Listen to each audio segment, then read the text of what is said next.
When we talk about the properties of systems of equations, we are talking about the number of solutions.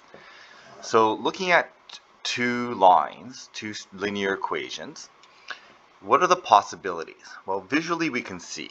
So there are basically three possibilities for the number of solutions. And the first one is can only be one solution.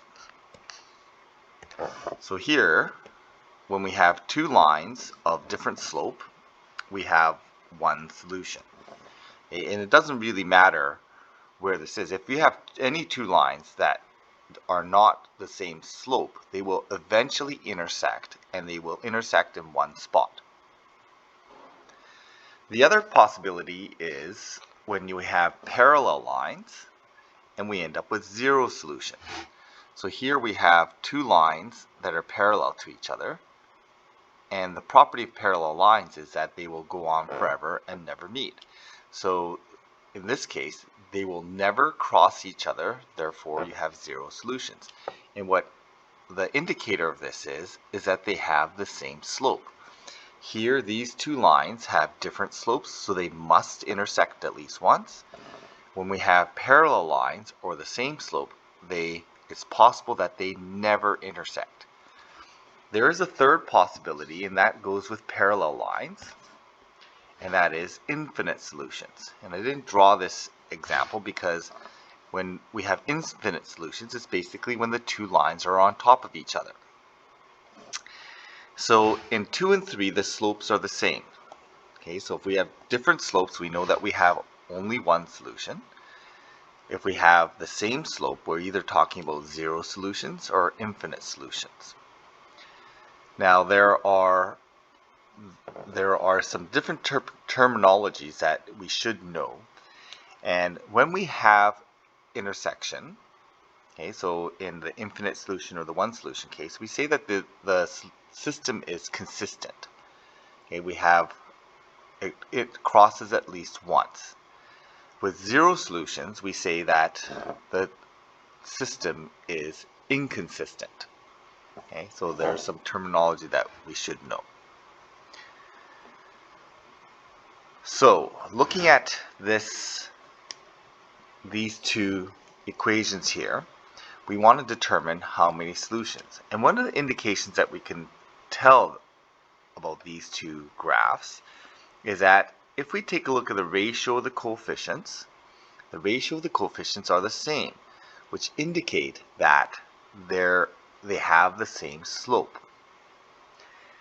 The other part that we can take a look at, so that if they have the same slope, we know that it either has to be zero solutions where they're parallel or infinite solutions where they're overlapping.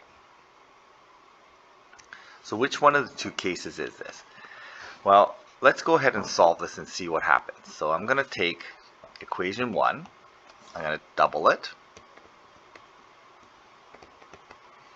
and I'm going to end up with 6x plus 4y equals 14 times 2 is 28. And notice that if the coefficients are all in proportion with each other, all terms a, b, c are in proportion to each other, when we try to eliminate the variables, we end up with this situation, 0 equals 0.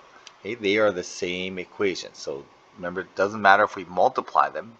This relationship doesn't change from here to here just because we multiplied it by 2. So when we multiply it by 2, we can see that these two equations are exactly the same. So these are overlapping lines. Okay, so these are overlapping lines.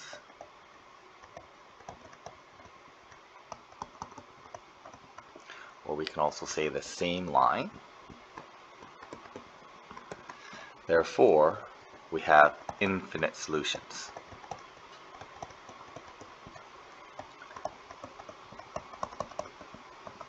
And we say this is consistent because when we solve this, we get 0 equals 0. Well, 0 equals 0 is consistent. Okay, there's nothing wrong with 0 equals 0. So one of the indications then of the number of solutions is the slope.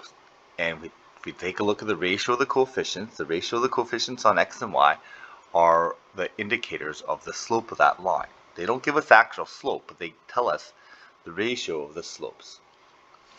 And we can see that the ratio of the slopes are the same.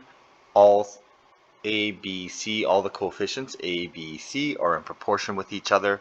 And so when we try to eliminate them, we get 0 equals 0, which means that the two equations are exactly the same.